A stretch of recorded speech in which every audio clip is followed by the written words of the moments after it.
E estes sedimentos vêm do vulcanismo, da erosão das rochas continentais e do transporte do vento e dos rios. Em geologia, nós fazemos um princípio muito importante. Vocês sabem que é o princípio da sobreposição de estratos. A sobreposição de estratos diz basicamente que os sedimentos depositam-se o mais antigo para o mais recente. Por exemplo, na sondagem, nós para vermos os sedimentos mais antigos, temos que ir à base da sondagem e não ao topo, que são os mais recentes. Então, e a nossa base de trabalho foram as sondagens. Aqui podemos visualizar reservatórios de sondagens do IODP, onde estas sondagens estão condicionadas às temperaturas próprias e às suas condições para serem preservadas. E agora vamos falar das sondagens. Então, a nossa sondagem foi localizada a 100 metros de profundidade ao lado de Quarteira, mais ou menos naquele pontinho vermelho que está na figura. Como foi escolhida?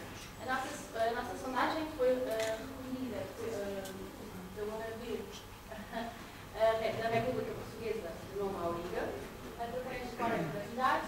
O cora de gravidade é basicamente um tubo cilíndrico de metal, onde por cima se encontram os frisos e com a ação da gravidade estrufura o sedimento. Mais tarde,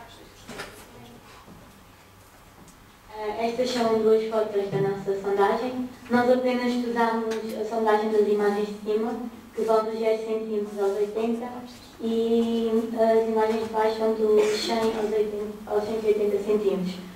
Dividimos a sondagem ao meio, não é? Para ser mais fácil manusear e para não haver tantas complicações durante o procedimento. A primeira etapa do trabalho foi a descrição, onde basicamente nos baseámos na textura e na cor da sondagem, e depois comparámos com um estudo já previamente feito pela doutora Teresa, e vimos mais ou menos também onde existiam conchas. E depois passamos ao esfregaço, que é mais conhecido por semi-slides, onde consiste em colocar palitos em diversas regiões da sondagem, para depois verificar mais tarde se há diferenças entre essas regiões. De seguida foi a amostragem, onde dividimos a sondagem em segmentos de 1 centímetro, retirámos os sedimentos de cada secção e preservámos no saco. Bem, Depois de feitas as análises todas, tivemos de guardar a sonda novamente e para isso tivemos de acondicioná-la às condições necessárias, que cobrimos com película aderente e fizemos uma refrigeração de 4 graus centígrados. Depois passámos às análises. Uma das análises efetuadas foi a granulometria, em que consiste em dividir os sedimentos arenosos dos sedimentos lodosos. Para isso utilizámos um crivo de 103 micrometros, onde os sedimentos lodosos passam através do crivo para o recipiente baixo e os sedimentos arenosos ficam retidos no crivo. De seguida determinámos o teor em carbonato, através do método de calcimetria e através do aparelho que se chama calcímetro. Depois, por curiosidade, observámos uma das secções à lupa, onde verificámos que havia foraminíferos, uma estrutura de sílica, fragmentos de concha, quartzo, entre muitos outros. Seguida temos os resultados, temos dois estudos gráficos, um diz respeito à porcentagem de areia mais doce e outro diz respeito à porcentagem de carbonato. A linha vermelha diz respeito à porcentagem de areia e a azul diz respeito à porcentagem de luz. Como podemos ver, a nossa sondagem maioritariamente é constituída por lodo, entre 52% e 98%, e onde existe um maior aumento da areia, da porcentagem de areia, é de nível 1 a 2 centímetros, é de 29%. E os carbonatos, os valores carbonatos divergem entre os 4% e os 12%, e onde se registra valores mais elevados, são os 3 primeiros centímetros. Com estes resultados, podemos dizer que os níveis com maior teor em carbonatos correspondem aos níveis onde há maior porcentagem de areia e de lodo. Existe também uma relação direta entre o teor de carbonato com a porcentagem de areia, no nível 1 e 2. E essa relação não se verifica nos níveis de 0 a 1 centímetro e 2 a 3. Conclusão. Nós podemos concluir que a fração fragmentada está maioritariamente presente na fração arenosa, entre o nível 1 e 2, apesar de no 0 a 1 e de 2 a 3 centímetros, esta teoria não se comprovou. Está na fração toda. Nós apenas estudamos os 6 primeiros centímetros da sondagem, por isso não podemos tirar mais conclusões do que esperavam. Daí teríamos de ter um estudo mais conclusivo, seria necessário mais análise e fazer mais a determinação de matéria orgânica, onde poderíamos concluir depois a variação ao longo da sondagem que contribuíram para a reconstrução paleoambiental na zona que estudamos.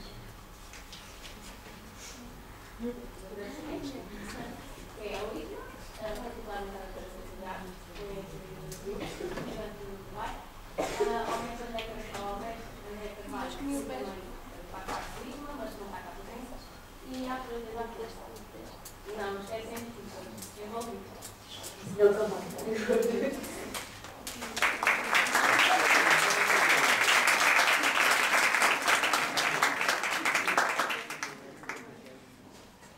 Muitos parabéns. E agora vamos às questões. Olá, boa tarde. Duas questões. Onde é que são guardadas essas sondagens, isto é aqui no IPMA, e porque é que são guardadas de forma refrigerada? Sabe? Estão guardadas na via e são guardadas de forma refrigerada para não ficarem desidratadas e para não serem contagiadas por contaminadas. Obrigado. Podem pôr gráficos dos resultados, por favor. Vou mostrar novamente. Parabéns pela apresentação. Antes de mais.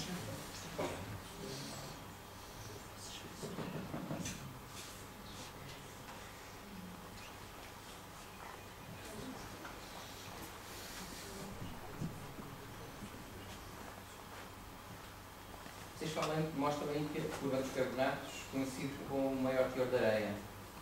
Arranja alguma explicação para isso? Essa areia terá alguma característica especial? Sim, porque a areia é maioritariamente feita de esponjas e as esponjas são feitas de cálcio e de carbonato de cálcio.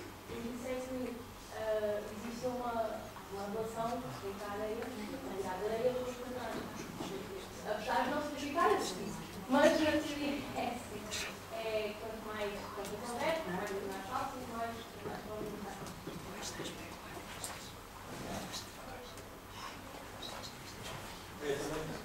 Parabéns também, antes de mais, pela vossa apresentação, foi muito interessante. Uma das dúvidas era precisamente essa também que eu tinha, porque apesar da resposta ser exatamente essa, durante a apresentação vocês não referiram isso. E outra coisa, eu queria fazer também só mais dois reparos, que é na parte da introdução, quando vocês estão a falar, assim, vão fazer no fundo um enquadramento do vosso trabalho, quando vocês estão a falar dos investimentos do tipo da areia, do capítulo 12, e dizem uns estão a maior profundidade, outros estão a menor profundidade, eu muitas vezes, quer dizer, é que isso é mais ou menos o que estamos a falar, mas no tipo de situação eu gosto de ter isso quantificado. Portanto, a maior profundidade, tipicamente, a profundidades superiores a menor profundidade, tipicamente, a profundidades inferiores a. E outra coisa, também, ainda no enquadramento, vocês mostraram uma figura que até estava com as legendas em inglês. Portanto, presumo que tenham tirado essa figura de algum livro, alguma bibliografia, e também é costume às vezes na apresentação, remeter a figura tirada de dar ao autor o benefício de estarem a usar as partes da apresentação.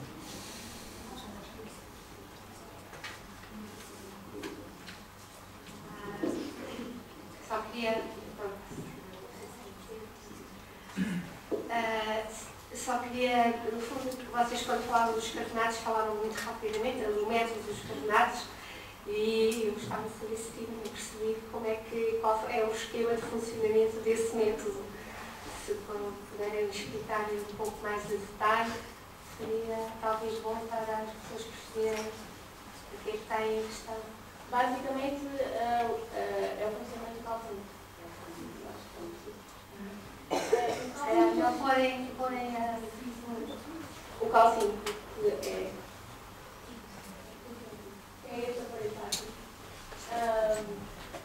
Nós fizemos a amostra, preparámos a amostra com o ácido. Mas antes de porem a amostra.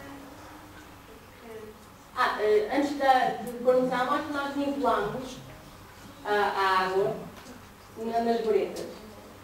Isto porquê? Porque quando, depois da amostra libertar o gás de carbono, o gás ocupa espaço e vai fazer com que o volume da água na bureta diminua, porque a água vai diminuir.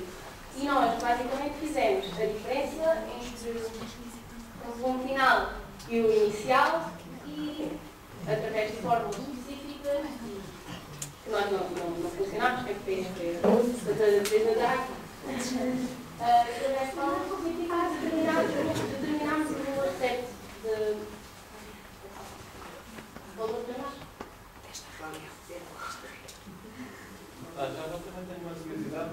Vocês da experiência da memória dos oceanos, vocês têm um pouquinho de saber nada nos oceanos, vocês sabem até que idade é que vocês estudaram, esses 6 científicos ou os primeiros científicos que vocês estudaram, vocês têm ideia de qual é que é a idade? Não, nós sabemos que foi São resultados em primeira mão.